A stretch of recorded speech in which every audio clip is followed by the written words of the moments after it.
We are so pleased to have back on Tings Csak. She's a researcher and art director at the Tricontinental Institute for Social Research. Tings, welcome back to the China Report.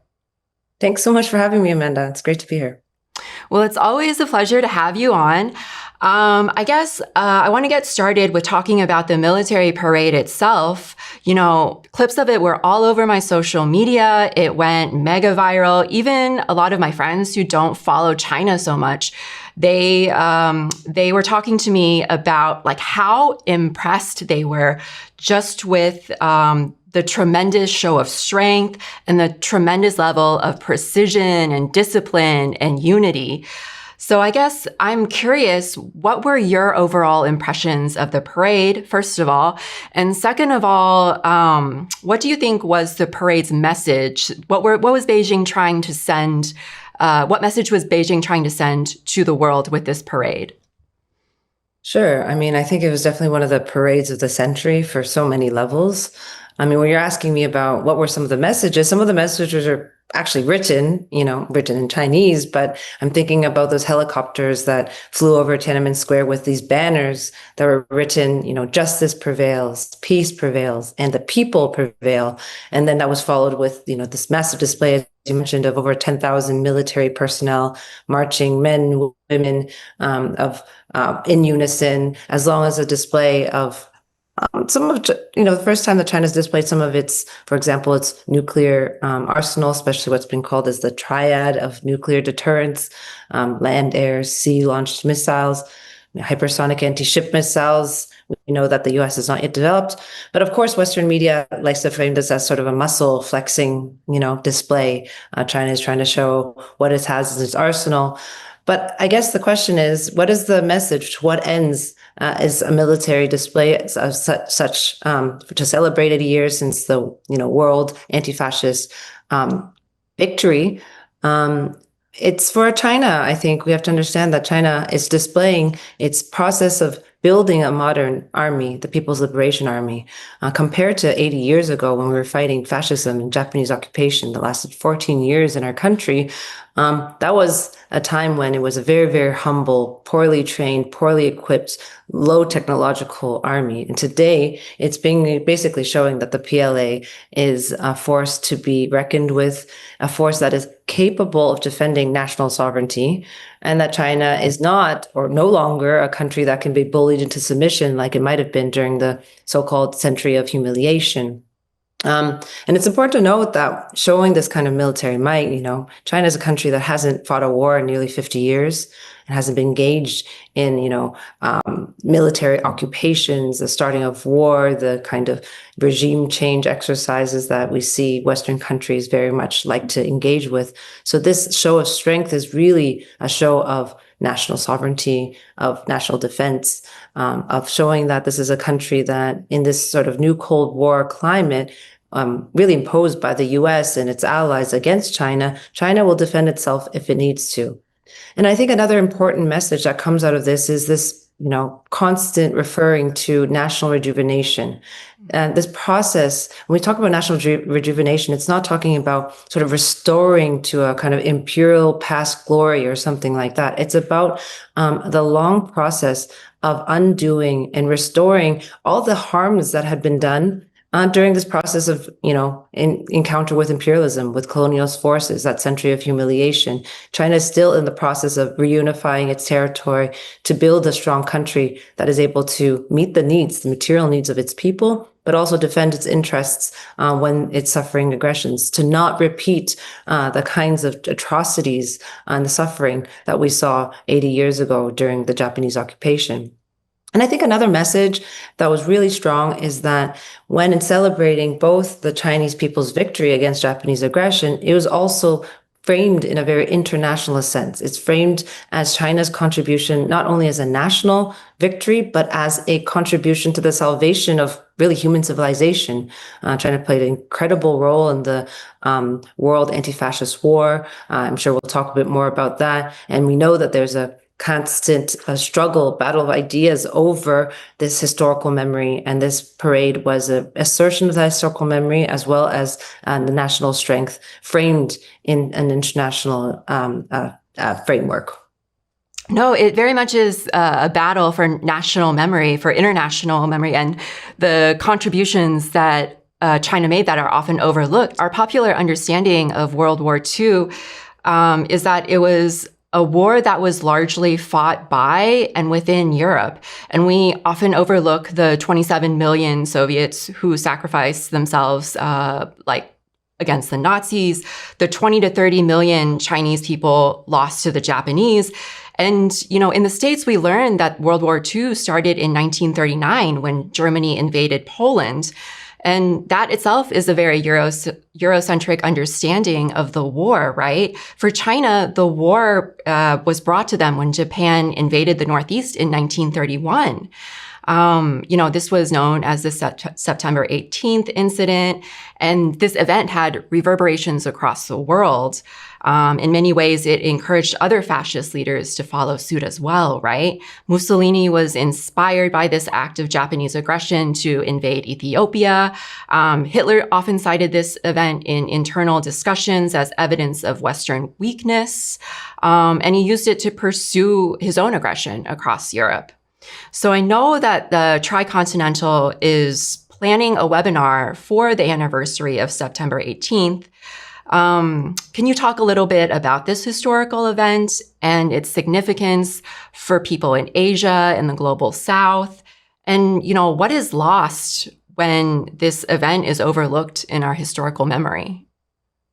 Yeah, absolutely. I think, at Tricontinental, we love to talk about this battle of ideas, right? And of course, this battle of ideas is also over this historical memory, which we really want to highlight in the event. And also, I think in the discussion we're having right now, both, as you said, in when did World War II start, whether it's the invasion of Poland, or I think for many people in the US, it's the attack on Pearl Harbor that really pushed US into the front lines. Also, who won World War II, who made the core sacrifices. I mean, many polls have been showing, especially around citizens of US and Europe, that increasingly think that it's the US that really contributed to most to the Second World War victory. This is really an intentional, let's say, rewriting of history and an erasure of nearly a decade of brutal warfare in Asia that preceded these dates.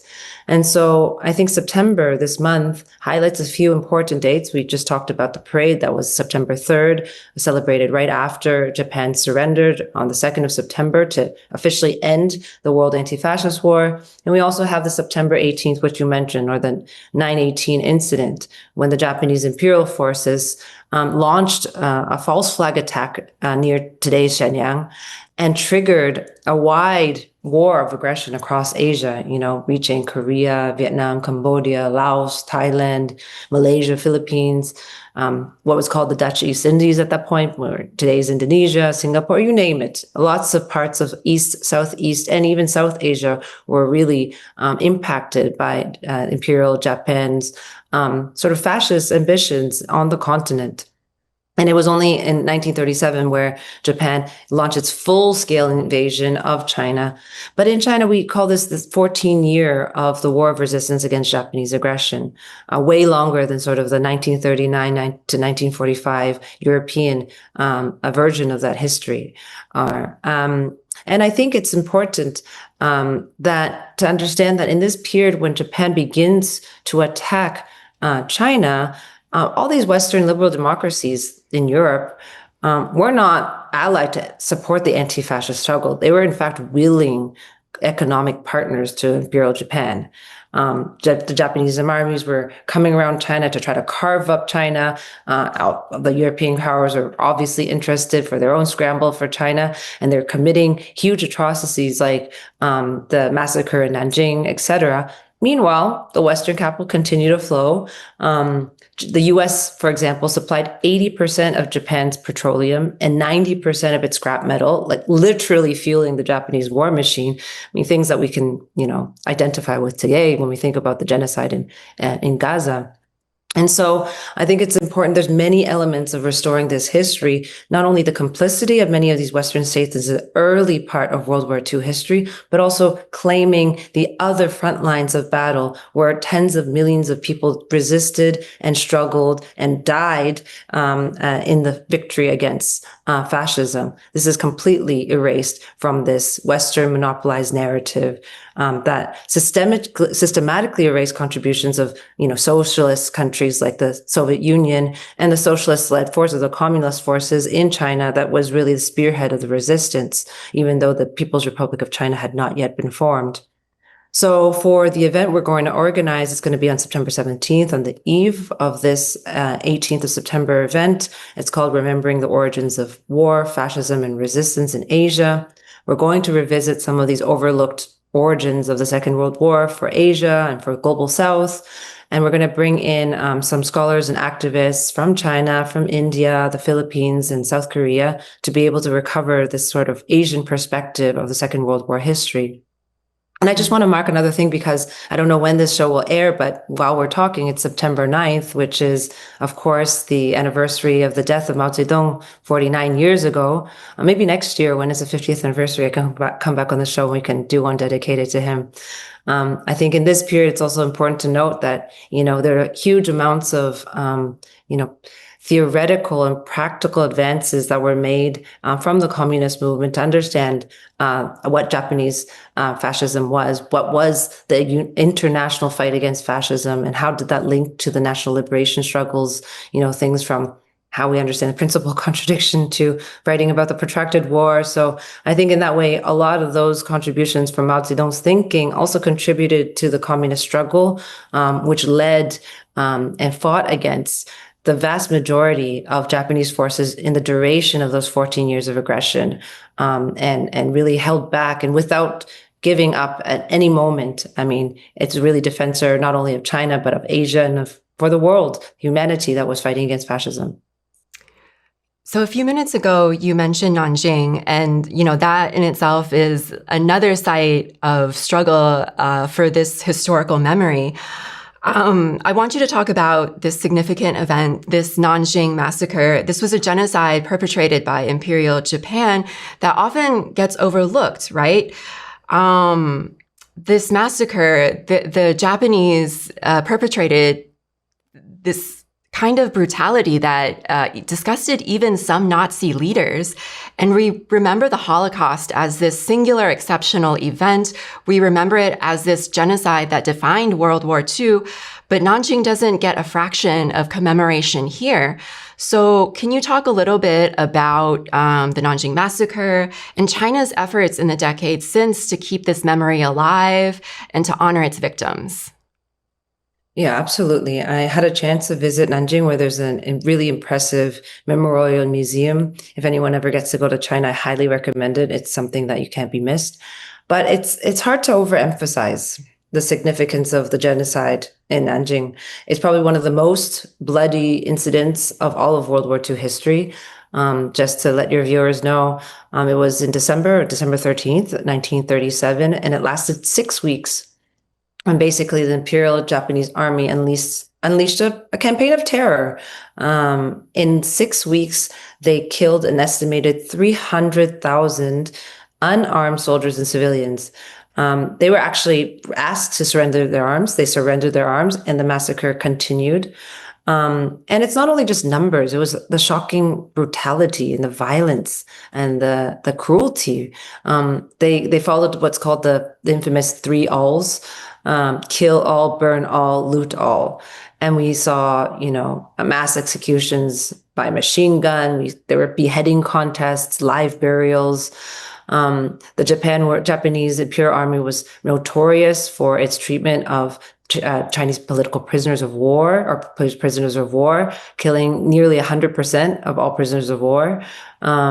We have, the Unit 731 in Harbin, which was where Japanese scientists conducted biological warfare experiments on Chinese prisoners. And of course, throughout wherever the Imperial Army went, they also created the system of comfort women. Basically, it's a systematic rape and abuse of women and girls, around 20,000 just in Nanjing over those 6 weeks. So it is a moment in the World War II history that also gets almost no attention. You know, we hear a lot about the Holocaust of the 6 million people in Europe, mostly Jews, but also others like Roma people who were killed in Europe. But we almost never hear about the atrocities in Asia and by the Japanese fascist forces.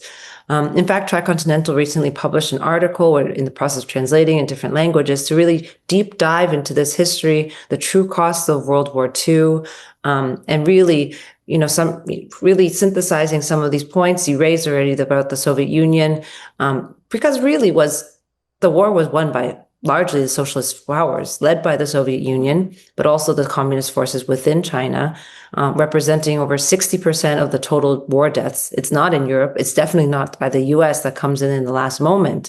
Not saying that one human life is worth more or less than the other, but this is completely an erasure. Over 50 million lives lost between Soviet Union and China that almost never makes it into the history books in the West about World War II history.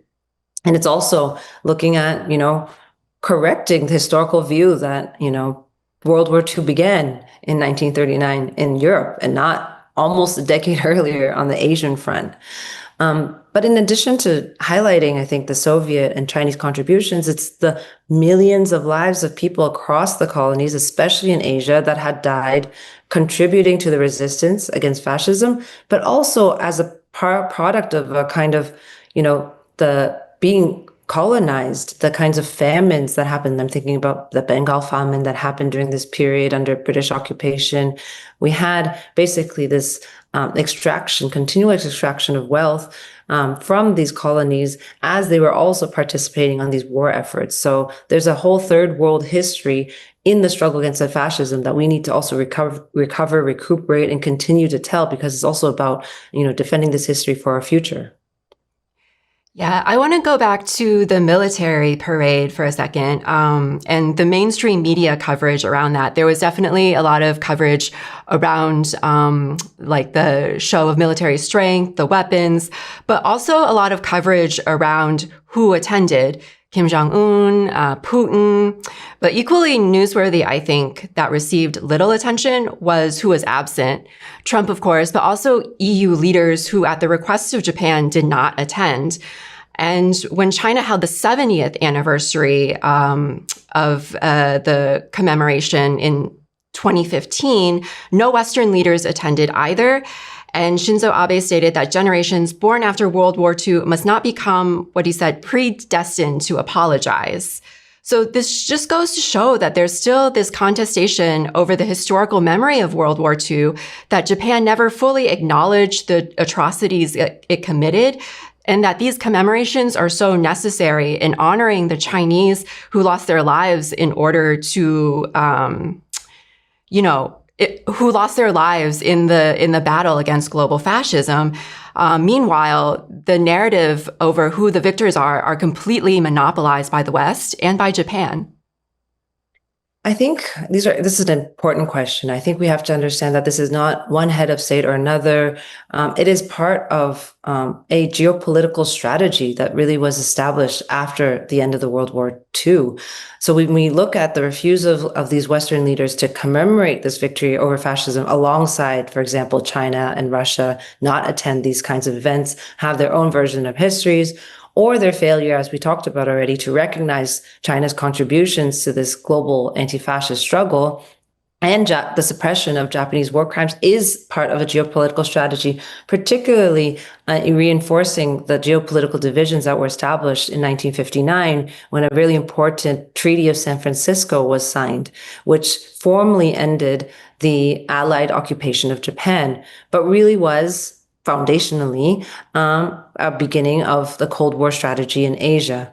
And surprisingly, when they were trying to sign this agreement to end the occupation of Japan and kind of create this post-war new world order, neither the Soviet Union nor the People's Republic of China were invited to sign as parties, despite their massive contributions and sacrifices. So we understand this already process post-war was orchestrated by the US and its allies with a specific goal. The goal was that you were going to keep Japan as a permanent military base and anti-communist bulwark to kind of contain these other large communist societies around, primarily Soviet Union and China, but also others like Vietnam and DPRK, etc. So when we look at how Western leaders act in relation to this erasure of this history, in relation to not celebrating with Chinese leaders or Russian leaders, etc., is part of this 7-decade-long pursuit of maintaining a certain geopolitical order, and with socialism still being carried on as a banner by China, of course, no longer with the Soviet Union today. And so I think we can see those continuities. Soviet Union, now Russia, and the PRC still as principal enemies from this old Cold War logic to the new Cold War logic. So I think we can see these kinds of actions in that same historical framework.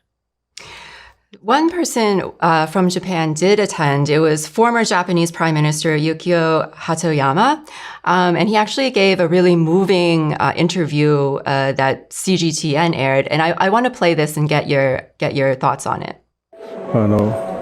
国内ではいろいろとね、そのことに対して批判もあるようですけれども、やはり日本人として、また総理を経験した人間として、この歴史の事実というものをしっかりと見つめて、それを鏡としていかなければいけないと、そう思っておりまして、ある意味で日本人の一人としての反省と、それから多くの命を奪ってしまったその過去について謝罪する気持ちで記念式典に参加させていただきました。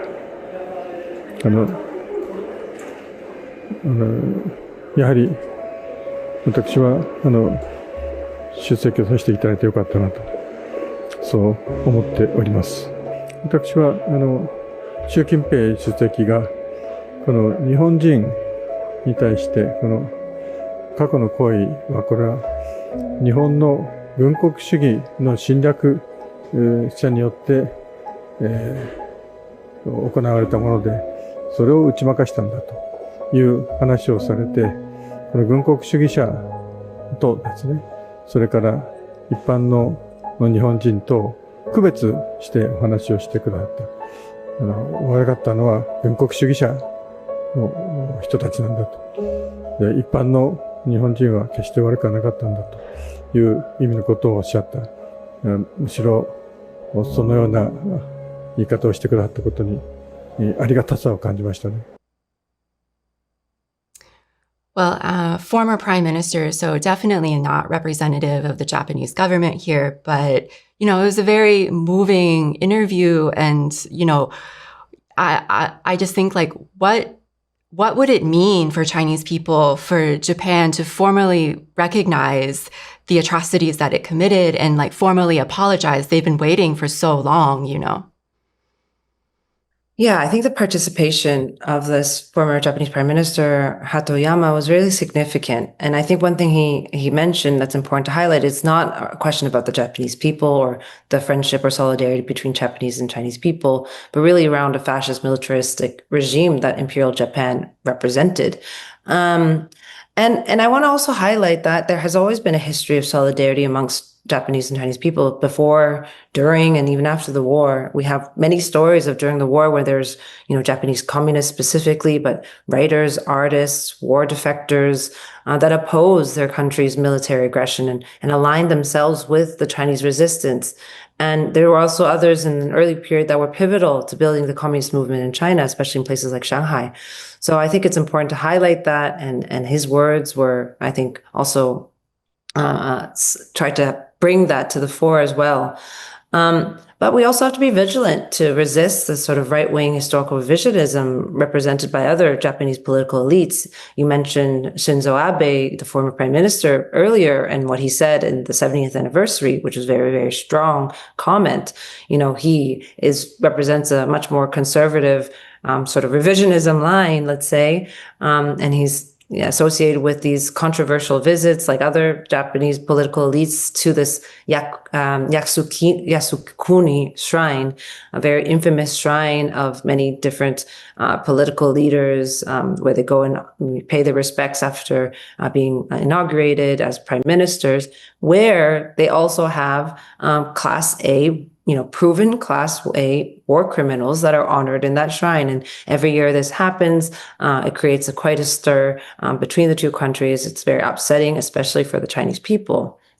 But I think when we look back at these kinds of comments and how we view, China-Japan relations, especially solidarity amongst the people, friendship amongst the people is really important, because it also impacts how we think about, the continent as a whole. In fact, tomorrow in the Tricontinental, we're going to be publishing a new Asia newsletter that I co-wrote with Shiran, who's a colleague, a comrade in Tricontinental. And one of the things we were bringing forward is that, in the 1920s, Sun Yat-sen, who is the father of modern China and of the first Chinese Republic, as well as the founder of the KMT, he actually delivered a speech in the early 20s we found was really interesting. And the title of the speech was called China and Japan, Natural Friends, Unnatural Enemies, and basically was putting forward this idea that there could be a progressive vision of a Pan-Asianism, where the oppressed peoples in Asia would be able to unite, to, find a solution to their sufferings, to resist the aggression by European and imperialist states. And in it, he said that the rule of right is over the rule of might. And I think, in a way, this question still is really strong in Asia. I think since Japanese fascism, it really destroyed this possibility of thinking about Pan-Asian unity. To even talk about Pan-Asianism, unlike Pan-Africanism, today carries the ghost of sort of Japanese imperial ambitions. But we still want to have a project to think about a regionalism, think about solidarity, a project for Asia that is in the interests of the peoples and is based in the unity of the peoples. So anyways, I think hearing what the Prime Minister of Japan, former Prime Minister, said, I think is an important memory. We need to continue to sort of fight for that memory to build a project of the future for Asia. Mm. I want to talk a bit about Xi's speech at the ceremony as well. He delivered a short 8-minute but very moving speech, which I think serves as a warning for us today. And I want to read an excerpt from it and get some of your thoughts. He said, "History cautions us that humanity rises and falls together. Only when all countries and nations treat each other as equals, coexist in peace, and support each other can we uphold common security, eradicate the root cause of war, and prevent the recurrence of historical tragedies. Today, humanity again has to choose between peace and war, dialogue and confrontation, win-win cooperation, and zero-sum game. The Chinese people firmly stand on the right side of history and the progress of human civilization. We will remain committed to the path of peaceful development and join hands with all peoples around the world in building a community with a shared future for humanity." So I think about this speech and I think about, how the U.S. completely cast itself as the heroes of World War II, erasing the contributions of the Soviets in China, as you talked about earlier, and cast the economic development of Japan as part of this redemption narrative post-World War II. Meanwhile, China, which has sacrificed so much, who later took back its own sovereignty and has become a source of hope for the global South and the rest of the world for millions of people, they're now recast as the bad guys, especially now with the U.S., encircling it and continually trying to provoke a war with it. So do you see any similarities between then and now, between the forces of progress and reaction? And, how can we adequately remember the sacrifices that China made today?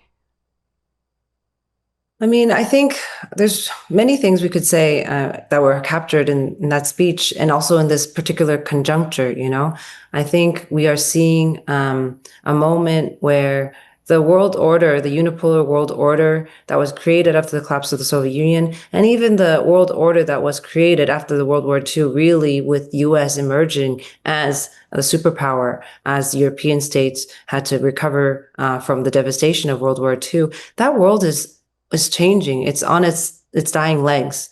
And, this is when we hear, President Xi consistently repeating the phrase that these are changes unseen in a century. I think this is very true. This is even more true when we look back 80 years down the line to see what the world is moving towards.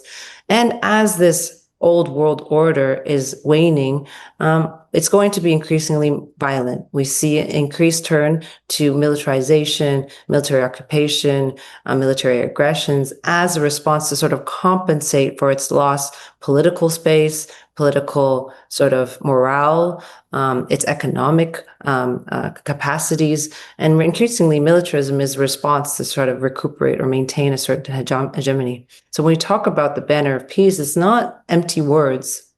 It's actually we're at a very, very crucial moment of human history where there are leaders that want to take us to the brink of Third World War. And if we don't reflect well on this history of devastation, we might actually be driven to the precipice of a Third World War. And I don't think anyone will survive that in that case.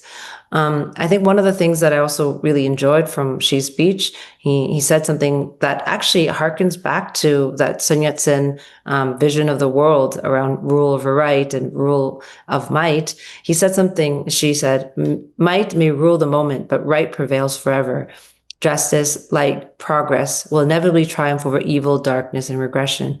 It's a very poetic and very beautiful vision, but it's not just a nostalgic call. It's a very, very deeply felt reality that's still living. World War II might seem like 80 years ago, but there's still a lot of people who have this in living memory. And I think what's more really important is that this victory, and we look at China's perspective, is not just a narrow sort of patriotic exercise. This is something around the future of humanity, of the planet, and our collective survival. Well, Tings, I know you have a really busy day today, so I'm so glad that you were able to join us. Maybe to end, could you talk a little bit about, where can people find your work? Where can people find the work of Tricontinental and anything else you want to plug? Sure. That's I'm going to invite everyone again to our event on September 17th. You can find that on Tricontinental's social media. Just search the Tricontinental and you'll find it. Find our website, thetricontinental.org. And you can also follow me by my name, Tings Csak, on the social media platforms, even though sometimes I'm not very good at that, but I'll try my best to be updating things. Thank you so much, Amanda, for having me. This is an excellent show, and I'm always promoting it to everyone that wants to learn more about China but doesn't have much access to China. Thanks so much, Tings. We really appreciate your work. And, you can come back anytime, and you can definitely come back a year from now to talk about the 50th anniversary of the death of Mao. We look forward to that one. Yes, let's plan for it. 偷偷告诉大家，我最近发现了新法宝 Royal Face 逆时奇迹系列，它有活肤露、全效精华，还有精华霜。尤其我皮肤比较偏干，所以我非常的注重保湿。保湿做得好，肌肤自然烹润。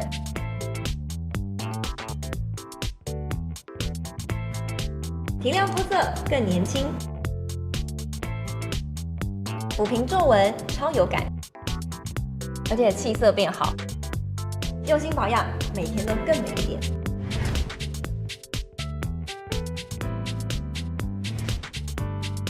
美吧。